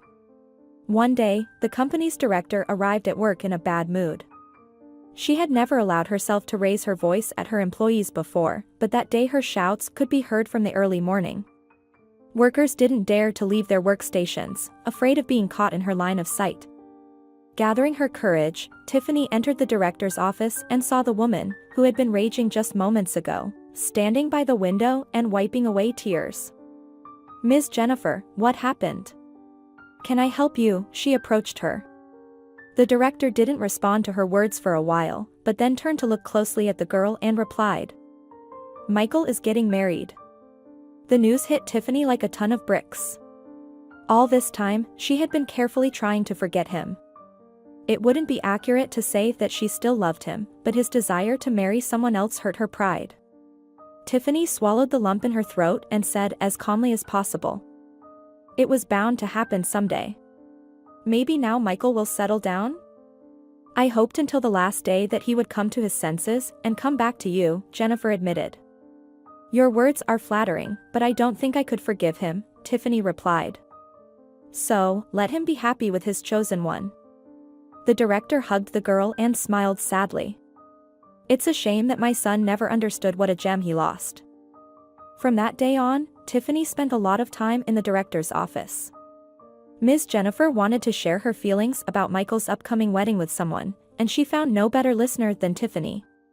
The girl least wanted to know the details of Michael's wedding preparations, but she couldn't bring herself to tell his mother about it. So, she listened to her stories for hours on end. From Ms. Jennifer's remarks, it was clear that she wasn't thrilled with her future daughter-in-law. Vain, dolled-up doll, Jennifer would describe her. She was born with a silver spoon in her mouth and never took it out her whole life. Her father spoiled her, convinced her that everything could be bought and sold. But when he passed away 3 years ago, his wastrel wife squandered his entire fortune on lovers. And now this unwanted daughter decided to marry successfully. They just don't know yet that Michael is penniless and living on my expense. So why don't you tell them about it? Tiffany asked. What's the point? Vivian comes to our house and talks to me for hours about her great love for my son. Why ruin such a love? And Michael? Does he love her? I don't know. Sometimes I think he's not capable of love at all. I've decided not to interfere in his life. Let them live as they wish. Finally, the day X arrived. Despite Ms. Jennifer's pleas to celebrate the wedding without any fuss, the young couple threw a grand feast. Of course, it didn't happen without financial support from their mothers. Ms. Plus Jennifer immediately warned her son that the wedding and the wedding gift would be her last investments in him. And the bride's mother collected what remained of her deceased husband's immense wealth and gave it to her daughter for the wedding. The condition was that she would return it with interest after marriage. After the celebration, the newlyweds went on their honeymoon, which was a gift from Ms. Jennifer. She herself returned to work. To the congratulations and inquiries of her subordinates, the director responded dryly and reluctantly. It was evident that the woman was concerned about her son's future, but she did not change her principles. He's a grown man, not foolish, with a good education, Tiffany reassured Ms. Jennifer. He won't go astray. You'll laugh about shedding tears for no reason. May you find a good husband. Ms. Jennifer didn't hide her admiration. He definitely will appear, the girl laughed. Everything has its time. Mama. I want to talk to you. Michael said one day when he returned from his honeymoon. Let's talk. Ms. Jennifer agreed. Do you have some problems? No, he laughed. I just wanted to learn about your business, see it from the inside, so to speak. Unexpected. You were always against your boss mother, Ms. Jennifer remarked. Well, you know, things change in this world, Michael philosophized. My opinion has changed. Maybe you'll pass on your responsibilities to me when you see that I'm perfectly handling your enterprise. Michael and his young wife returned from their honeymoon and, tired from the journey, they went straight to their room, where they spent the whole evening. It was only the next morning that Vivian stayed in bed. Michael went to the living room and had an unexpected conversation with his mother. Well, why not? I don't mind. Ms. Jennifer replied. After all, the business will remain yours anyway. So it's better to familiarize yourself with it in advance. When do you plan to start working? I think I can start today. I can't promise that I'll immediately grasp everything. So, for starters, I'll just get to know the employees. Get used to the office. His mother smiled and looked at her watch. Then you have 15 minutes to get ready. I don't like my employees being late. I'll wait for you in the car. While Michael was looking for a clean ironed shirt, the time for preparations ran out. He kissed his sleeping wife on the run and managed to get into the car with his mother, who had already started driving. I haven't even had breakfast, he complained. Why didn't your wife see you off? She asked. Vivian is still sleeping. Doesn't she need to go to work today? Mom, what are you talking about? Michael was surprised. Women in her family don't work. Well, in our family, they do, Ms. Jennifer retorted. And if she thinks I'll support and dress her all her life, she's deeply mistaken. I will. Michael defended his chosen one. I will be able to provide for my woman, and then our children as well. And what will your woman do? Ms. Jennifer asked. She will take care of the home. It's a wife's duty to keep the hearth and bear children. Ms. Jennifer looked silently at her son and continued to watch the road. Soon they arrived at the enterprise. Michael walked side by side with his mother, trying from the very first moments to prove himself to the subordinates as a strict boss. As a teenager, he had been in the realm of his mother, but back then, he was just a guest. Now he had left with the purpose of taking the throne. Nothing much has changed here, he observed. Just more employees now. Yes, the production is expanding, the business is growing, his mother agreed. With the right leadership, it's a profitable venture. We've arrived. Where? Michael didn't understand. Your office, if I remember correctly, is on the top floor. I thought I'd be sitting next to you. You won't be sitting next to me, dear son, she replied. If you've come here to work, you'll have to work hard. And in my office, I'm used to being alone. Here's your workspace. The director pointed to an empty desk amidst others where employees were working. Michael glanced around the large workshop and looked at his mother with confusion. You don't want to put me in the workshop, do you? He clarified. Well, you wanted to get to know the production from the inside, she reminded him. Once you've mastered the technology, I'll transfer you to the quality department. But Mama, I'm your son. Here, you are my employee, the director replied, turning around and walking towards the stairs. If anything is unclear, ask your colleagues. Michael didn't argue with her, deciding to continue the conversation at home later. Only during the lunch break did he manage to have some food. Sitting at the table and looking bored, he suddenly noticed a very elegant young woman. Her behavior and manners indicated that she held a significant position in the company. Enchanted by her beauty and grace, Michael didn't immediately recognize the well-groomed, flourishing young woman as Tiffany, his mother's former housekeeper. He had heard from his mother that she invited her former domestic helper to work at the company, but he didn't expect to see such a transformation. There was no trace left of the simple girl. She walked with confidence, acknowledging greetings from her coworkers with a light nod. Michael couldn't take his eyes off her. Memories of their past dates flooded back to him. He remembered how he pursued her. But once he succeeded, he quickly lost interest. Yet now, he felt like he could recall the taste and smell of the dishes she used to prepare. Have you had lunch yet? His mother's voice came from behind. Raising his head, Michael saw his mother and nodded to her. She placed a tray with food on the table and sat across from her son. Have you changed your mind about working at my company? She asked. Michael glanced at Tiffany and inquired. What is she doing here, a janitor? You're talking about Tiffany, the woman clarified. She is my right hand. I can't imagine how I managed without her before. In my absence, she manages everything here. Wow. So, some janitor is the boss here, and the director's son is just an ordinary worker? Tiffany learned the production technology from scratch and quickly mastered everything, Ms. Jennifer explained. If you work as hard as she does, you'll have your own office in no time. Michael wasn't pleased with the prospect. He thought he would get a position right away, but he miscalculated. If not for his wife, he would have left his mother on that day. However, Vivian insisted that he take over the business to be independent of his mother. So, he stood up and headed to the workshop to his workstation. Hello, dear. Vivian greeted her husband after his first day at work. How did it go? Fine. What's for dinner? I thought we could go to a restaurant to celebrate your first day as a manager. Vivian. What restaurant? What manager? And, it seems like I've never been as tired as I am today. And what did you do? I worked, Vivian.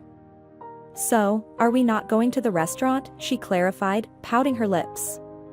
Well, hostess, get the table ready. Miss Jennifer said as she entered the house and headed to her room. After changing her clothes, she came down to the dining room and seeing the empty table, asked. Are we not having dinner tonight? Mom. Vivian suggested celebrating my new appointment in a restaurant, Michael said. Why celebrate anything? The woman was surprised. We'll celebrate when you actually become a manager, but for now, I don't see a reason. I don't understand something. Vivian interjected. Then, who are you right now? If not the manager? Right now, your husband is an ordinary worker in the workshop, Ms. Jennifer explained. A good manager is the one who has risen to their position from the very bottom. The response from her mother-in-law stunned the bride. At first, she stood there, mouth agape and silent, blinking her eyes, and then she grinned sarcastically. My husband? A worker in the workshop? Yes. Ms. Jennifer confirmed. You can be proud of him. He achieves everything through hard work. Now, I wonder, what were you doing all day? I went to my mother's place, and then we went to the beauty salon. We just got back, Vivian replied. I'm very tired and hungry. Maybe we can still go to the restaurant? Michael looked at his mother, but she turned around and went to the kitchen. Vivian, he addressed his wife, I spent a lot during the vacation. I won't get paid anytime soon. If we go to the restaurant now, we'll be broke until the end of the month. What are you talking about? She asked irritably. I married one of the wealthy grooms in our town, and now you're telling me we have no money? Well, you know what expenses we had in the last month? My card is not limitless. Then ask your mother. She won't refuse her only son. I'm not sure if that's a good idea, Michael shook his head. We are adults and should provide for ourselves. She is not obligated to support us. She's living the good life. Vivian exclaimed, referring to her mother-in-law. Earning so much money and still living with her son. It was fine when you were single. Okay. Someone had to take care of you. But now that you're married, she could at least consider moving out. Move out? Where would she go? Michael asked. This is her home. Why would she need such a big house all to herself? We are a family, planning to have children. She has more than enough room with just an apartment. At that moment, Miss Jennifer appeared in the living room doorway where the newlyweds were. Let's go have dinner, she called out to her son and his wife. As they sat at the table, she warned Vivian. But don't think this will happen every day. In our family, there have never been idlers, and since you're not working, be kind enough to keep the house in order and prepare dinner. I'm not a maid or a cook. Vivian retorted. I won't ruin my manicure and hands by scrubbing your floors. Miss Jennifer looked questioningly at her son, then at Vivian. So, why did you get married? She inquired. To support my wife, answered Michael. It's a husband's duty. All right. And what is the wife's duty then? His mother-in-law asked. The question left Vivian at a loss. She shifted her gaze between her husband and her mother-in-law, trying to find the right words. Finally, she gathered her thoughts and replied. The wife's duty is to give birth to and raise children. Very well. And who will feed and wash them? Her mother-in-law questioned. For that, there are maids, reasoned Vivian. But if you haven't noticed, we don't have a maid, replied her mother-in-law. I manage the household on my own until now. I think I can still make myself a bowl of soup and iron a dress, but I won't be serving my son anymore. He now has a wife. If you want to hire a maid, I won't object, but you'll have to pay for her services yourself. After dinner, Miss Jennifer washed the dishes and went to her room, leaving the newlyweds alone. I think your mother doesn't like me, Vivian concluded. She's constantly picking on me and trying to put me in an awkward position in front of you. Don't make things up. Michael defended his mother. She just wants you to be productive and not idle. I see. I have a feeling that the two of us won't get along well in the same house. We need to hint to her that it's time for us to move out. Maybe you can talk to your mother? It's not difficult for me to talk to her, Michael smiled. But what if we end up having to find an apartment? Still sleeping, son? Ms. Jennifer remarked, putting on her jacket and heading towards the exit. You're leaving already? Michael inquired. Can't you wait for me? I warned you that I don't like it when employees are late, and I'm never late myself, his mother replied and disappeared behind the door. Unhappy, Michael trudged to the kitchen. The table was empty. There was nothing resembling a prepared breakfast in the fridge either. Deciding to grab a snack on his way to work, he closed the refrigerator door and went to his room. His wife was sound asleep like a baby. Michael looked in the closet and didn't find a single ironed shirt. Vivian, he called his wife softly. Can you iron a shirt for me? The girl simply turned over to the other side. Vivian, he repeated more loudly. What should I wear to work? His wife opened her eyes, stretched, and with a smile replied. Well, just don't go. She reached out her arms to her husband and, embracing him, pulled him into bed. Michael didn't resist too much. He liked it when Vivian was tender and affectionate with him. Lying in bed with his wife, Michael glanced at the clock and realized that he was now definitively late for work. "Everything is just great," he said, getting up from the bed. "But my mom won't be pleased with my absences. I might end up unemployed." "Oh, come on." Vivian smirked. "She might grumble a bit, but she won't kick out her only son." "You don't know my mother well," Michael replied. "You're like a little mischievous child," Vivian laughed. "Maybe we should go somewhere? You've completely stopped taking me out to restaurants." "I already explained that we don't have the money," Michael said. After hearing those words, Vivian became furious. "I don't want to hear anything. I married a millionaire, and he turns out to be a penniless man. If you don't talk to your mother right now and sort everything out, I don't know what I'll do." Vivian paused to think of a second scenario. "Or maybe I'll talk to her myself." Michael only arrived at work during lunchtime. The director immediately called him into her office, and her stern expression indicated that the meeting wouldn't go well. Left alone with her son, she declared, "You asked to work for me. I kindly agreed, brought you to the company, explained all the rules and procedures. But you decided that they don't apply to you. If you've changed your mind, I won't stop you. Write a resignation letter and leave." Michael had anticipated that their conversation would go this way, so he was mentally prepared. "Mama," he calmly addressed her, "let's not be hasty. I'm your only heir. Sooner or later, you'll have to pass the reins of power to me. Why go through all this circus of starting as a regular worker, then a supervisor, and so on? Everyone should be in their place. I didn't study at university just to work alongside ordinary laborer now. If it weren't for those, as you call them, ordinary laborers, you wouldn't be living in this huge house and eating caviar sandwiches," his mother retorted. "That brings me to another point," Michael retorted back. "I was late today because I spent time making myself breakfast and ironing a shirt. And doesn't your wife cook for you or iron your clothes? You once said that the husband is the provider and the wife is the keeper of the hearth." "Vivian doesn't feel like a mistress in our home," Michael complained. "And I understand her, but two mistresses can't coexist in one kitchen." "I agree," his mother replied. "That's why I suggest you think about moving out.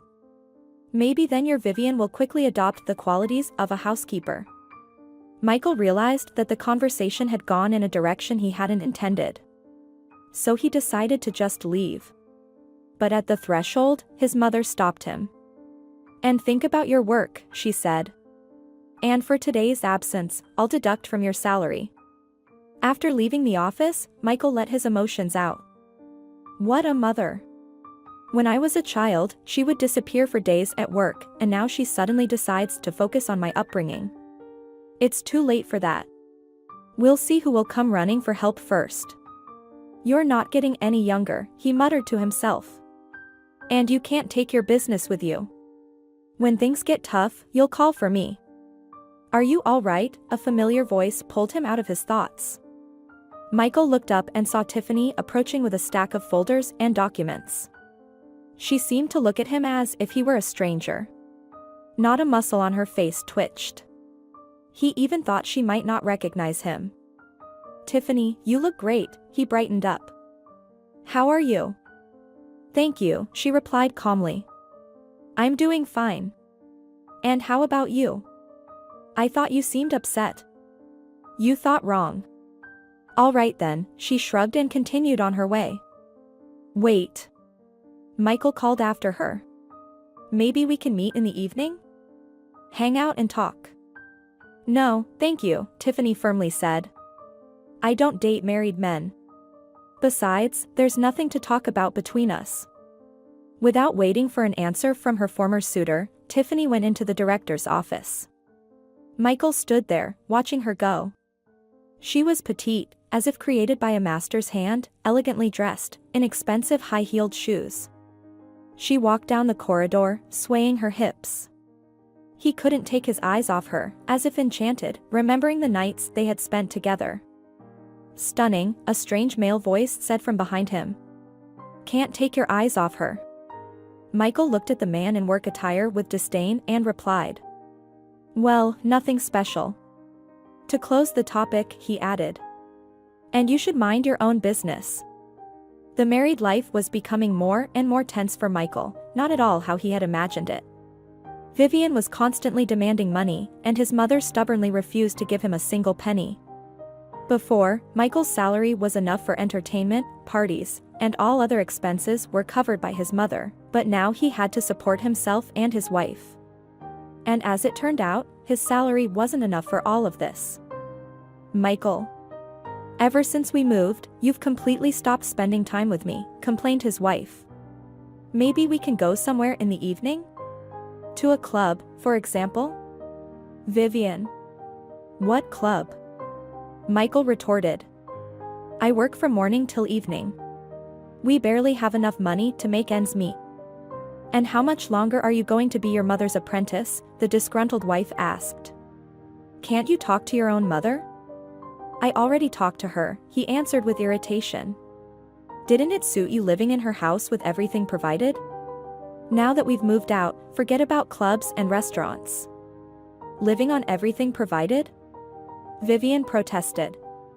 "Your mother made it clear from the very beginning that we were unwanted there. She deliberately pushed us to move to a rented apartment. If you did something around the house, none of this would have happened. So, it's all my fault, right? Well, sorry. Maybe you should have warned me that you don't need a wife but a maid. I've never held a cloth or a frying pan in my hands since childhood. And you thought that by marrying you, I'd instantly become a cook and a maid. You were mistaken, my dear. If you can't earn enough to provide for your wife adequately, then it's your problem, and don't try to shift the blame." After voicing everything she wanted, Vivian immediately made a pitiful face, pouted her lips, and fluttered her long artificial eyelashes. "Well, darling. Maybe you'll ask your mother for some money," she suggested. "Dear," Michael replied, matching his wife's tone. "How about you help me solve our problems?" "Of course, I want to." "How?" "For example, by getting a job." "What? Are you joking? What will my friends say?" Vivian exclaimed fearfully. "They will laugh at me. What's so funny about someone working? Only losers and peasants work. So, according to you, am I and my mother losers? And was your father, who earned $1 million fortune, also a loser or a peasant?" Michael's examples left Vivian at a loss, but she quickly came up with an answer.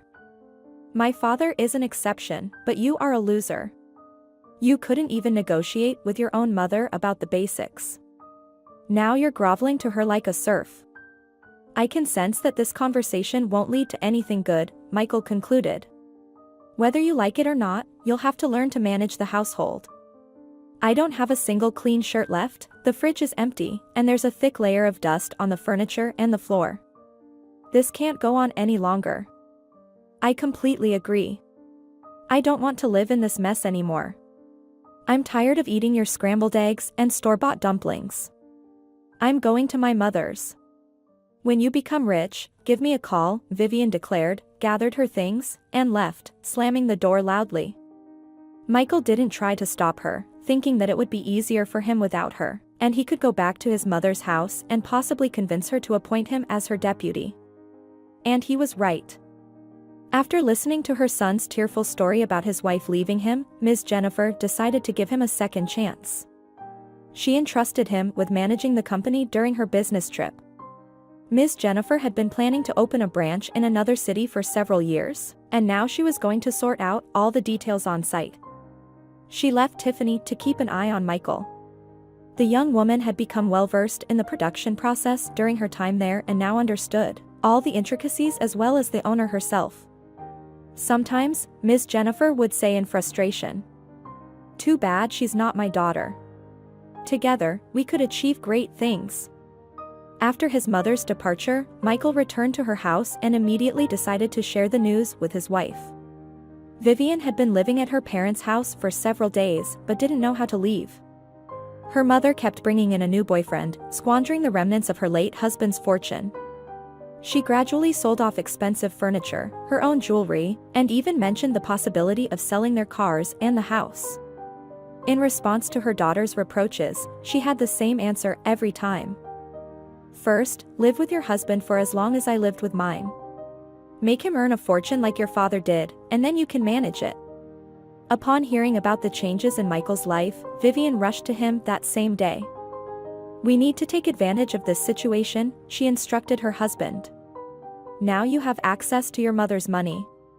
For example, you can transfer a small amount from the company's account to your own, which will be enough for us at first. Then, gradually gain her trust and take control of the company. So, according to you, it's that easy to withdraw money from the company's account? Michael doubted his wife's plan. I'm sure it won't be difficult for you, she assured him. You are intelligent and educated. And who would notice a small amount on such a large enterprise? And then no one will dare say anything to you. After all, you are the owner's son and the future director. Michael wasn't entirely fond of the idea, but he saw some reason in her arguments. Of course, he had the right to access his mother's money, and this might be the best opportunity. After pondering for a while, he decided to act. He realized that the old employees who had been with the company since its founding wouldn't be his allies. However, he found one young man among the newcomers who was eager for a reward. After a few days, Michael and his spouse were able to afford hiring a housekeeper and making some renovations. They even managed to repay Vivian's mother's debt. Now they could visit clubs and dine in restaurants. When Tiffany asked questions, Michael responded in a commanding voice. Don't stick your nose where it doesn't belong. This enterprise belongs to my mother, and therefore, it's mine too. I think Miss Jennifer should know about this, the assistant shared her thoughts. Oh, she already knows. You're just jealous. You didn't want to date me, and now you're envious. But I'm not resentful, and my offer is still valid. Want to? We'll have dinner tonight. I don't think your wife will be thrilled about it, replied Tiffany. I doubt she's expecting me for dinner. With each passing day, Michael settled more comfortably into his role as a boss. He allowed himself to talk disrespectfully and in an authoritative tone to his subordinates, showing up late for work or not coming at all. A luxurious life constantly required finances, and now he knew where to get them. Michael and Vivian indulged themselves in everything, but their beautiful life as newlyweds didn't last long. Soon, Miss Jennifer learned about her sons and daughter-in-law's antics. She had to cut her business trip short and return to the city. Mama. Michael was surprised to see his mother at the doorstep of the house. What are you doing here? I live here, she replied curtly. Yes, I get it. But weren't you supposed to be on a business trip? I was, confirmed Miss Jennifer, entering the house with her suitcase. And you were supposed to be at work. Isn't that right? Michael glanced at the clock and fell silent. At that moment, Vivian's voice came from upstairs. Michael. How much longer do I have to wait? I'm dying of thirst here. Vivian, Mama's here. Michael informed his wife. 2 minutes later, the daughter-in-law was coming down the stairs to the living room. Miss Jennifer, you're back already, she asked in a sugary voice. We didn't expect you so soon. Perhaps you want to say that you haven't had the chance to spend all my money yet? Miss Jennifer said sternly. I don't understand what you're talking about, Vivian parried. Michael is at work every day, and I hardly see him. From today onwards, Michael will be at your complete disposal, she replied, turning to her son. And you won't be working there anymore. Michael and Vivian, stunned by the landlady's arrival, stood and looked at each other. Miss Jennifer dragged her suitcase to the second floor and disappeared into her room, but a second later, she came out of the room and said, And clear out of the house until evening. Mom. Actually, this is my house too. Don't forget that I'm your own son, protested Michael. You can't kick me out of here every time. Legally, the house is mine, and in reality, you're no longer my son. I won't tolerate traitors in my house. I worked my ass off all my life to ensure you lacked nothing. I gave you an excellent education. And how did you repay all this? You robbed me, and now you have the audacity to claim that you're my son. Take your idleness and get out of my house. And if you dare defy me, I'll report you to the police." After the confrontation, Miss Jennifer locked herself in her room, trying to distract herself from her heavy thoughts. She unpacked her suitcase, took a hot bath, and went to work. Her colleagues welcomed her with joy. "Ms. Jennifer. Sorry for having to interrupt your important meetings," Tiffany said upon their meeting, but "Don't apologize," the director interrupted. "You did the right thing. A little longer, and my negotiations would have become irrelevant." At that moment, the head accountant entered the director's office. "Come in, Ms. Lillian," Ms. Jennifer invited her. "And you stay," she nodded to Tiffany. The young woman remained in her place. Ms. Lillian approached the director's desk and placed a folder with documents on it. "Here is the expense report for the entire period of your absence." Ms. Jennifer carefully looked through the papers, and only after studying them to the end, she asked, "Who helped him?" "Mason." Ms. Lillian replied. "When I went on sick leave, he took over my responsibilities as you instructed. Mr. Michael promised him a generous reward. Of course, all transactions were made with my knowledge and strictly using the funds you left." "I see," Ms. Jennifer said, not hiding her disappointment. "It's a pity that Michael decided to take advantage of the opportunity to prove himself as a leader. But it's better to find out now what he's capable of, replacing me, than later. He would have simply ruined my brainchild."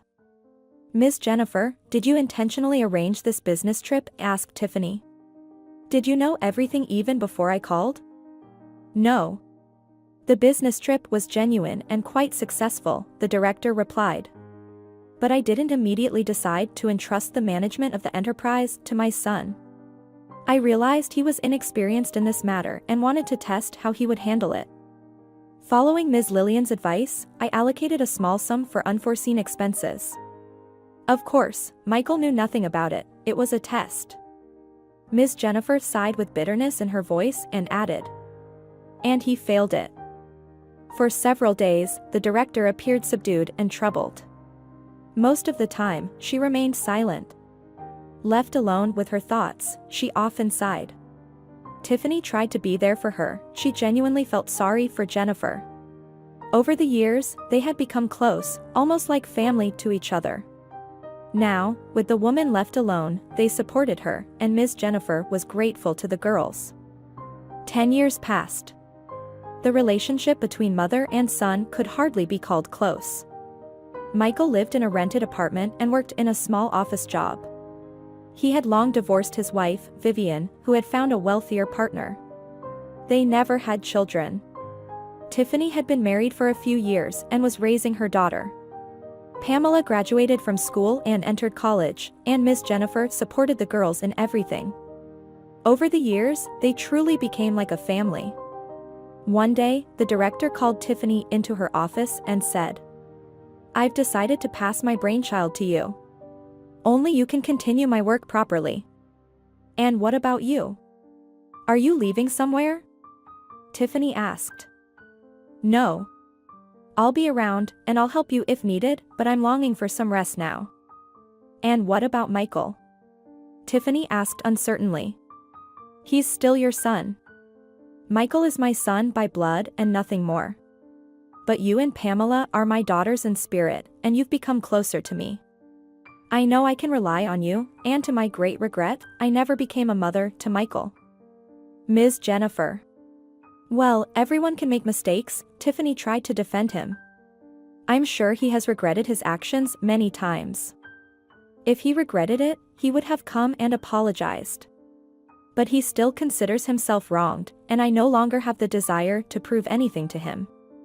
Shortly after, Tiffany became the director of the enterprise, and a year later, Ms. Jennifer passed away. It turned out that she had been ill for a long time, but she never told anyone about it. After the funeral, Michael moved into his mother's house, but his joy was short-lived. Ms. Jennifer left the house to Tiffany in her will and bought a spacious apartment for her son. Additionally, she opened a bank account in Michael's name, from which he could withdraw a certain amount every month. Fancy that. What a mother! Michael exclaimed angrily upon learning about his mother's will. Leaving everything to some housekeeper, and her own son must live in poverty. Just that maid did more for her than her own son ever did.